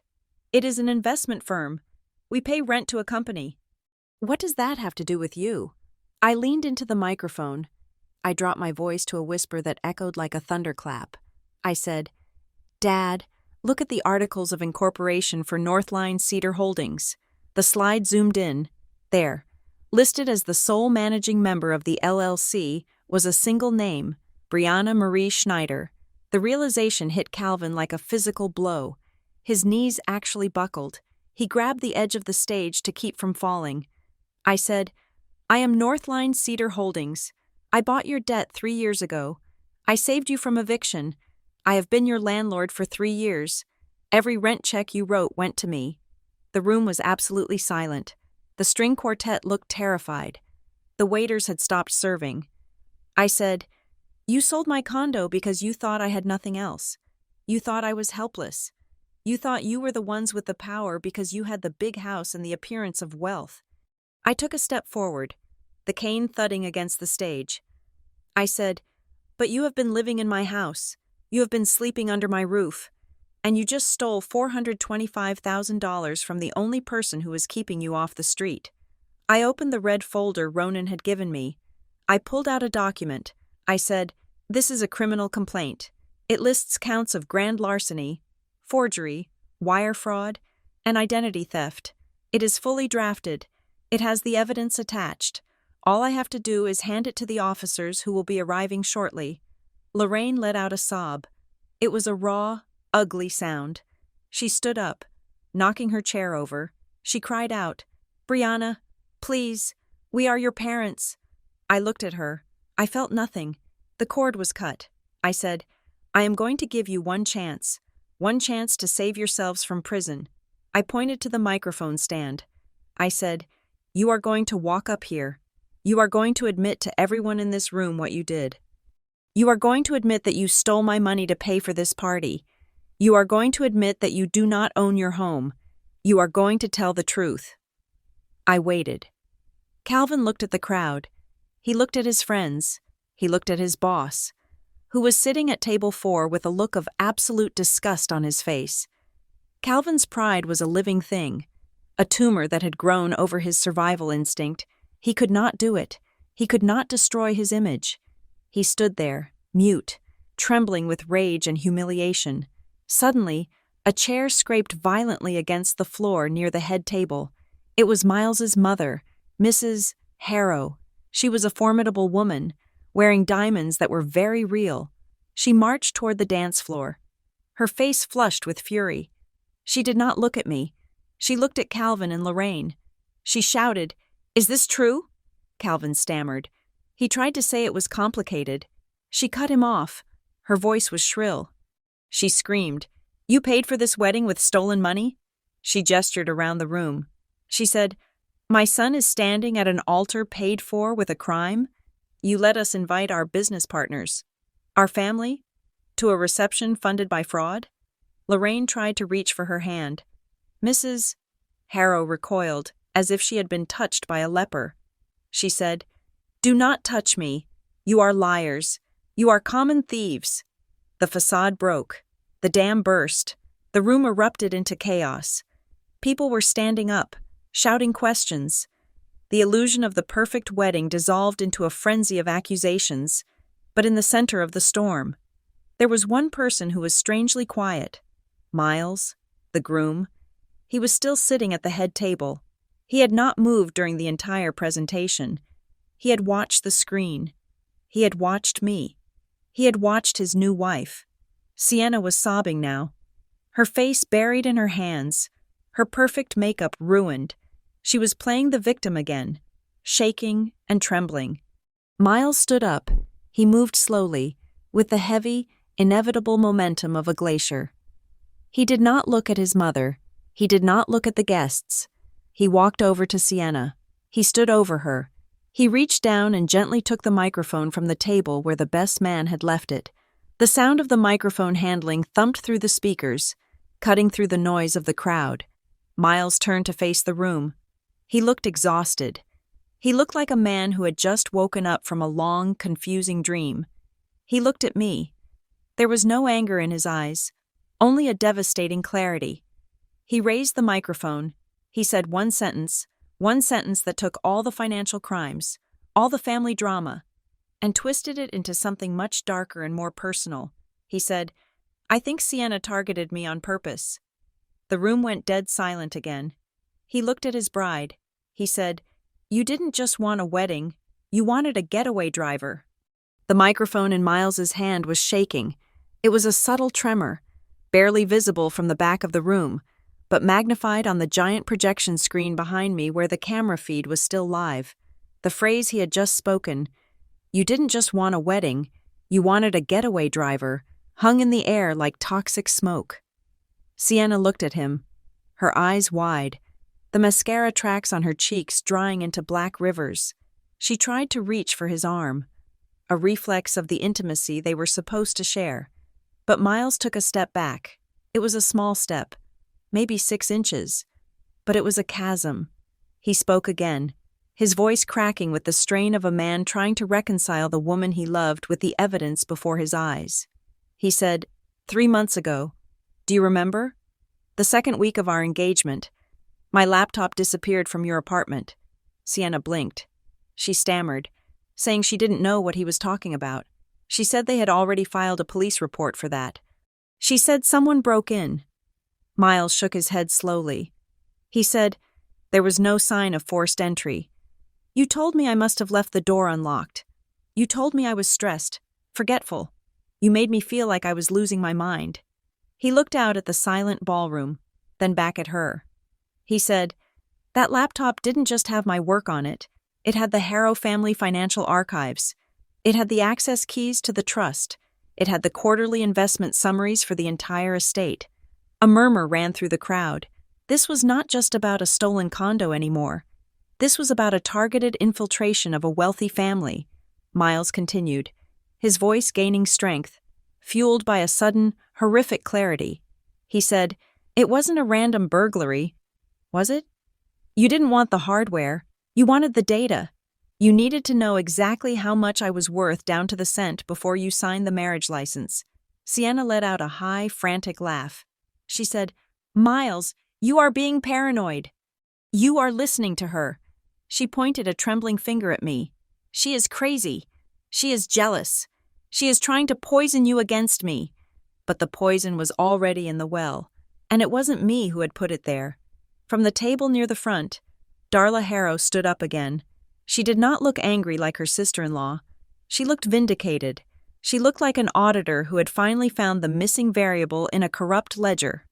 Darla spoke clearly, her voice cutting through Sienna's protests without needing a microphone. She said, "Miles is right." Sienna whipped her head around to glare at Darla. But the older woman held her ground. Darla said, "Think about the dinners.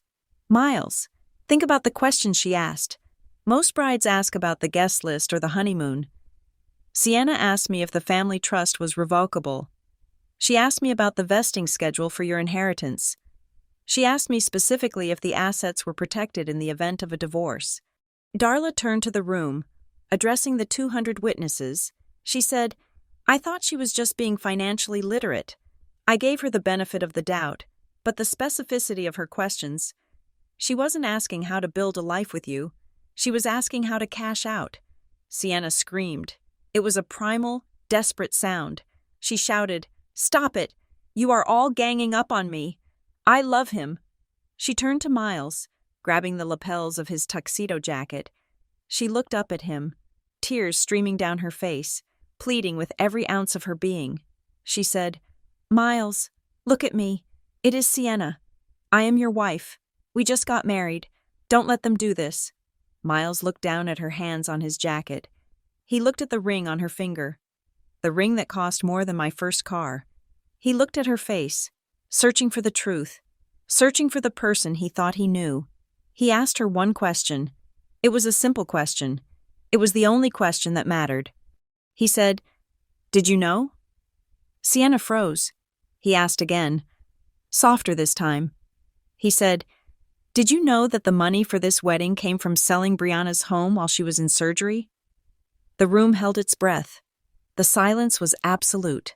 Even the air conditioning seemed to pause. Sienna opened her mouth. She looked at our parents, who were standing like statues on the edge of the dance floor. She looked at me, standing on the stage with my cane. She looked back at Miles. She needed to say no. She needed to scream it. She needed to act shocked, horrified, betrayed by our parents.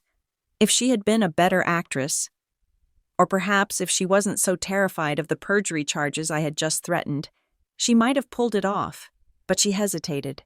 Her eyes darted to the side for a fraction of a second. She calculated. She weighed the lie against the evidence I had just displayed on the 20-foot screen. She realized that if she lied, and I had proof, which I clearly did, she would go down with them. That split second of calculation was the confession. Miles saw it. He saw the gears turning. He saw the predator behind the veil. He gently peeled her fingers off his jacket. He didn't shove her. He didn't strike her. He just removed her touch from his person as if she were something unclean. He said, quietly, "Oh my God." Sienna started to sob. "It's complicated. Miles, you don't understand. We were desperate." But Miles was already walking away. He walked straight to his parents, Mr. and Mrs. Harrow, pale and grim, opened their circle to receive him. They didn't hug him. This wasn't a moment for comfort. It was a moment for damage control. They surrounded him, their backs to the room, creating a wall of wealth and privilege to shield their son from the public gaze. They began to speak in hushed, urgent tones. I saw Mrs. Harrow pull out her phone. I saw Mr. Harrow gesturing toward the exit. The perfect wedding had dissolved. It was now a private emergency board meeting. And then, the second wave of my plan hit. I had timed this perfectly. While I was on stage narrating the fraud, a scheduled email had been sent from my phone at exactly 4:45 in the afternoon. It was sent to the official business emails of the venue coordinator, the catering manager, and the band leader. The subject line was, "Urgent. Notice of fraudulent payment and litigation." Attached to the email were the police report number and the bank fraud alert I had filed minutes before stepping onto the stage. I watched as the venue manager, a woman in a black headset who had been standing by the kitchen doors, suddenly touched her earpiece. Her face went white. She looked at her tablet. She looked at the stage. Then she signaled to her staff, the waiters, who were holding trays of filet mignon. Stopped. They turned around and marched back into the kitchen. The band leader, who had been waiting for the signal to start the first dance, looked at his phone. He signaled to the drummer. The drummer put down his sticks. The bassist unplugged his amp, the champagne tower. A pyramid of 300 crystal glasses waiting to be filled stood dry and empty in the center of the room. A waiter approached it, not to pour, but to begin dismantling it. The machine of the wedding was shutting down. The luxury was being repossessed in real time. The guests looked around, confused and frightened. The music had stopped. The food had vanished. The celebration was dead. Calvin, realizing he was losing control of the room, snapped. He turned toward the stage where I was still standing. His face was a mask of purple rage. The humiliation was too much for his ego to process, so he converted it into aggression. He marched toward me. He didn't care about the cane. He didn't care about the brace. He just saw the daughter who had dared to burn down his kingdom. He shouted, "Are you happy now? Are you happy, you spiteful, ungrateful little wretch?" He reached the edge of the stage and slammed his hand down on the wood. He yelled, "We gave you life. We put a roof over your head. And this is how you repay us? By humiliating your sister? By ruining the most important day of her life?" He pointed a shaking finger at me. He said, "You are dead to me. Brianna, do you hear me? You are cut off. You will never step foot in my house again. I will make sure you never work in this town again. I will sue you for slander." I looked down at him. He looked so small from up here. I tapped the microphone in my hand. It was still live. I said, "Calm down." "Dad," he screamed, "do not tell me to calm down. You are evil." I motioned to the AV booth. The technician, who was probably having the most interesting day of his career, gave me a thumbs up. I looked at Calvin. I said, "Dad, I think you should know that everything you are saying right now is being recorded. The audio feed is being saved. The video feed is being saved. And since you just threatened a witness in a pending criminal investigation, I would suggest you stop talking." Calvin froze. He looked at the camera lens pointing at him. He looked at the red light on the recording deck. The realization washed over him. He wasn't just yelling at his daughter. He was providing testimony. He closed his mouth. The threat died in his throat. He looked around the room, realizing that 200 people had just watched him abuse the victim of his crime. He slumped. His posture collapsed. He looked like a balloon that had been punctured. At that moment, the huddle of Harrows broke apart. Miles stepped out. He was alone. His parents stayed back.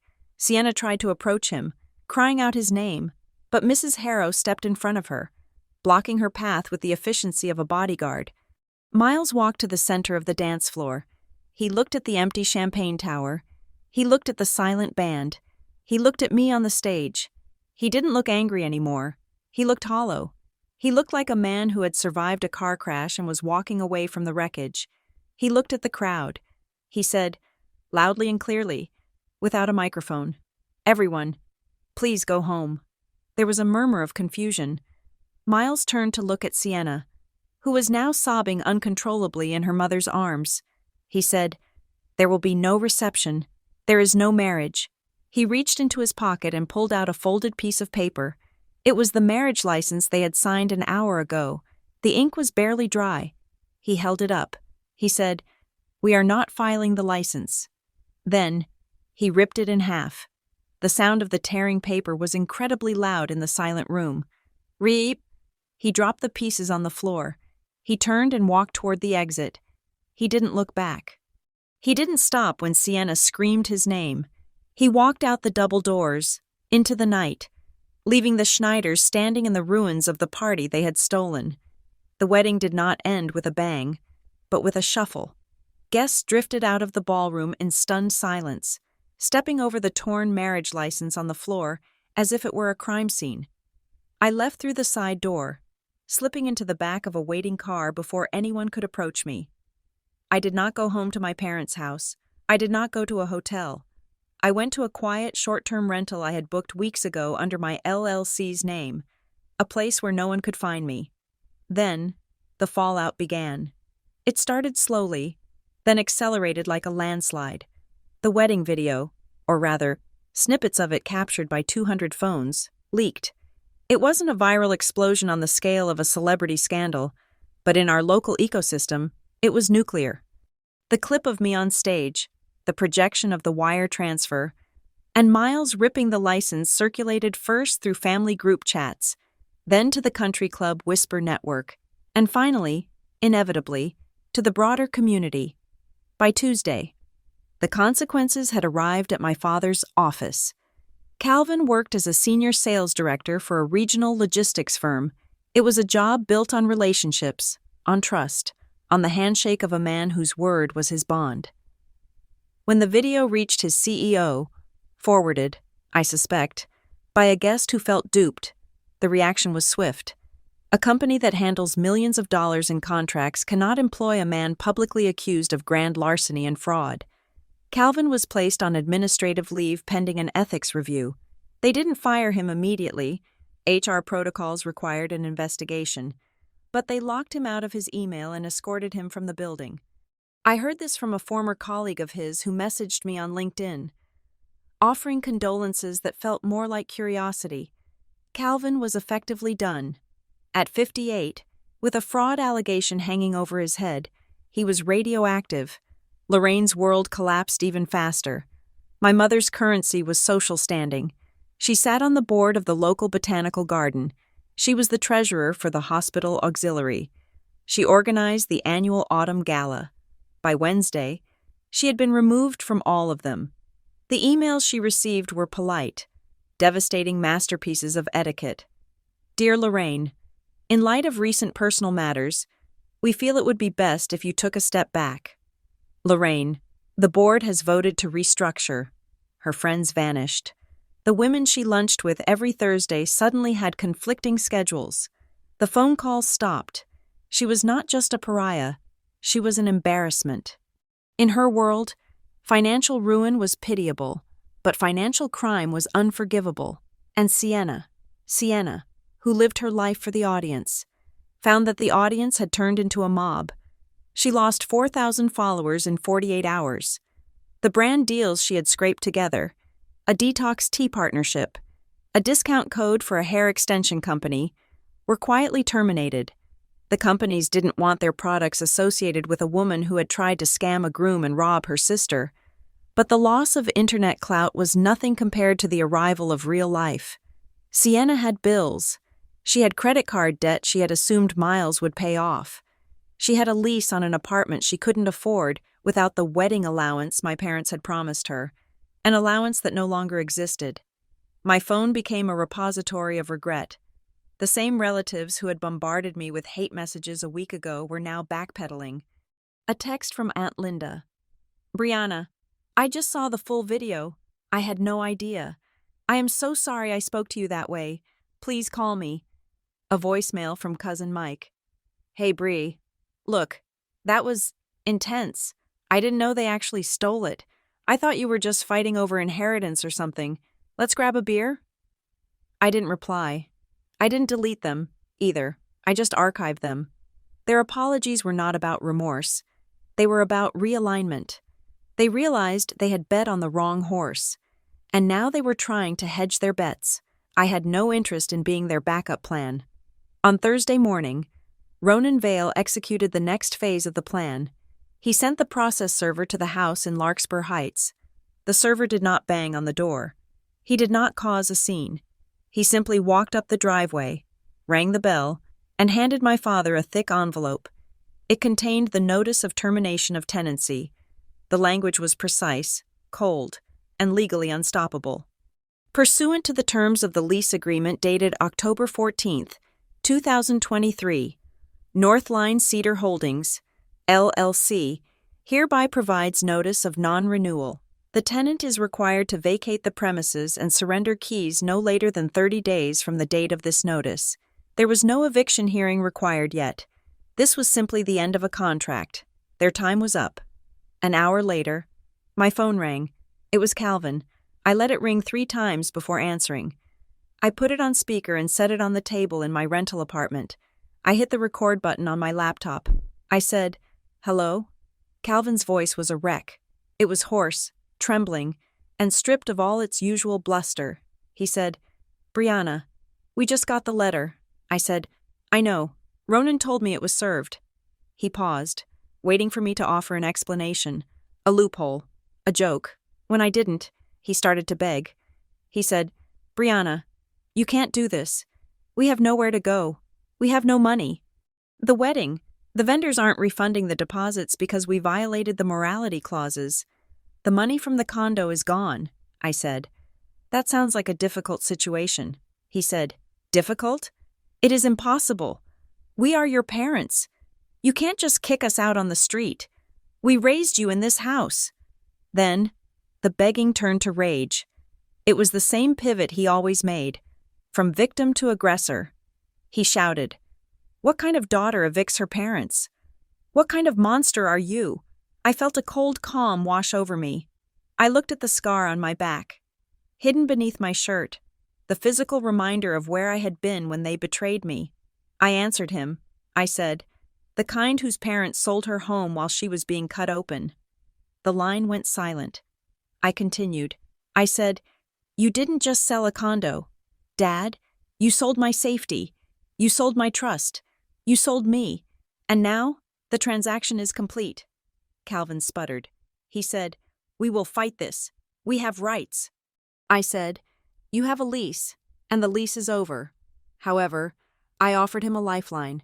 It was a thin, razor-sharp lifeline, but it was there. I said, "There is one alternative." He stopped breathing. He asked, "What?" I said, "I will give you a 6-month extension on the lease. I will delay the civil suit for restitution. But in exchange, you have to do 2 things. He asked, "What things?" I said, "First, you sign a restitution agreement acknowledging the debt of $425,000, secured against your future earnings and pension. Second, you and Mom write a public statement, a statement that I approve, admitting exactly what you did. No excuses. No, we did it for the family. No misunderstanding. You admit to the theft, the forgery, and the lies. You post it to social media. You send it to the family email list." I waited. It was the only way to clear my name completely. It was the only way to stop the whispers that I was a vindictive daughter. I needed their confession more than I needed their eviction, but I heard Calvin's breathing change. It became heavy, ragged. To admit guilt publicly would be the final death of his ego. It would be social suicide. He could survive being a victim of a cruel daughter. He could not survive being a confessed felon. He said, "I can't do that." I said, "Why not?" He said, "Because people will think, they will think we are criminals." I said, "You are criminals." "Dad." He slammed the phone down. They refused. They chose the street over the truth. They chose homelessness over humility. Pride was the last asset they had, and they were going to hold on to it until they starved. I ended the recording. I closed my laptop. The week dragged on. I heard through the grapevine that they were packing. They were selling furniture on Facebook Marketplace, the expensive dining table, the antique sideboard, trying to scrape together enough cash for a deposit on a rental. But with Calvin's job status in limbo and their credit shot, no one would rent to them. They were looking at motels. I felt a strange hollowness. I had won. I had protected myself. I had exposed them. but there was no joy in it. It was just a necessary amputation. Friday night came. I was sitting on the balcony of my rental, watching the city lights. It was 2 a.m. I couldn't sleep. The pain in my back was a dull ache, a reminder that my body was still healing even as my life was rearranging itself. My phone buzzed on the table, a voicemail notification. It was from Sienna. I hesitated. I almost didn't listen to it. I thought it would just be more screaming, more blaming, but the timestamp was 2:13 a.m, the exact minute of the night when the ghosts come out. I pressed play. Sienna's voice was different. It wasn't the high, breathy voice of the victim. It wasn't the screaming voice of the brat. It was low, slurred, and dangerously calm. She sounded like she was smiling. She said, "Hey, sis, just calling to say congratulations. You really burned it all down, didn't you? Mom is crying in the bathroom. Dad is staring at the wall. Miles won't answer my calls." She paused. I heard the clink of glass on glass. She said, "You think you won. You think you took everything from us. You think you are so smart with your LLCs and your lawyers and your receipts." Her voice dropped to a whisper. She said, "But I have something you don't. I have something you forgot about, and I am going to use it." The message ended. I sat there in the dark. The wind coming off the ocean was cold. Something I forgot about. I ran through my mental inventory. My accounts were frozen. My credit was locked. My identity was secured. The condo was gone, but the legal battle was starting. What could she possibly have? Then, a cold shiver went down my spine that had nothing to do with the surgery. I remembered the old laptop. The one I gave her 4 years ago when she started fashion school. I had wiped it, hadn't I? I stared at the phone. Sienna wasn't just a spoiled brat anymore. She was a cornered animal, and cornered animals don't fight for territory. They fight to kill. Sienna's voicemail hung in the air like a poisonous cloud. I sat on my balcony in the dark, listening to the recording for the 3rd time. I have something you don't. Something you forgot about. My mind raced back to 4 years ago. Sienna had just started fashion school, and she had complained about needing a computer with better graphics processing. I had given her my old laptop, a high-end machine I had scrubbed before upgrading, or at least, that is what she thought. But I am a systems engineer. We do not just delete files. We understand architecture. I opened my current laptop. I logged into my remote monitoring dashboard. I still had the admin privileges for that old machine's serial number. It was a fail-safe I kept on all my devices, a habit born from a need for control in a chaotic life. I pulled up the activity log. There it was, at 2:15 in the morning. Sienna had attempted to access a partitioned drive she believed contained my banking passwords. She thought she had found a back door. She thought she could log in, transfer funds, or perhaps find blackmail material to force me to drop the lawsuit, but she had walked right into a honeypot. The passwords file she tried to open was actually a script trigger. As soon as she clicked it, the system logged her IP address, her location, and the precise time of the unauthorized access attempt. She hadn't found leverage. She had just handed me a felony charge for attempted computer fraud to add to the pile. I didn't feel triumph. I felt a profound exhaustion. Even now, facing total ruin. Her instinct was not to apologize. It was to steal. The entitlement was not a habit. It was her DNA. I saved the log. I forwarded it to Ronan. I typed a simple message. Add this to the pile. It is the final nail. The next morning, I did what I had promised myself I would do. I stopped reacting and started finishing. Ronan filed the civil suit. We did not ask for a settlement. We asked for full restitution of the $425,000, plus punitive damages for identity theft, fraud, and emotional distress. We named Calvin, Lorraine, and Sienna as co-defendants. The legal system is slow, but it is heavy. The moment the filing hit the docket, their world officially ended. The good faith buyer of my condo was protected, which meant I would likely never get that specific apartment back. But the judgment against my parents meant that their wages, their future Social Security, and any assets they tried to hide were now subject to garnishment. I was no longer their daughter. I was their creditor. 2 weeks later, the moving truck pulled up to the house in Larkspur Heights. I did not go to watch. I did not want to see my mother crying over boxes of china she had nowhere to put. I did not want to see my father yelling at the movers. They moved into a 2-bedroom rental unit on the south side of town, near the industrial park. It was a small, gray complex with peeling paint and a view of a highway overpass. For the first time in 30 years, Calvin and Lorraine Schneider were living within their actual means. There was no equity to tap. There was no daughter to bail them out. They were just 2 people in a small room, left with nothing but the echo of their own bad decisions. A week after they vacated, I drove to Larkspur Heights. I parked in the driveway. The house looked different, without the manicured flower pots my mother used to arrange, without the luxury cars in the driveway. It was just a building of wood and stucco. I unlocked the front door. The key turned smoothly. I walked inside. The house was empty. The hardwood floors gleamed in the afternoon sun. I walked through the living room where we used to open Christmas presents, always fewer for me, always grander for Sienna. I walked into the kitchen where I had sat at the table and told them I needed spinal surgery, only to be told about flower arrangements. I went upstairs to my old bedroom. It was small. The walls were still painted the pale yellow my mother had chosen, a color I hated. I stood in the center of the room and waited to feel something. I expected grief. I expected rage. I expected to feel the ghost of the little girl who tried so hard to be good enough, but I felt nothing. The house was just a shell. The memories inside it felt like they belonged to a stranger. I realized then that I had been mourning the loss of a family I never actually had. I had been grieving a hope, the hope that one day they would see me, value me, love me without a price tag attached. That hope was gone, and in its place was a quiet, spacious peace. I walked back downstairs. I called a property management company I had researched. I told the agent I wanted to list the property for rent immediately.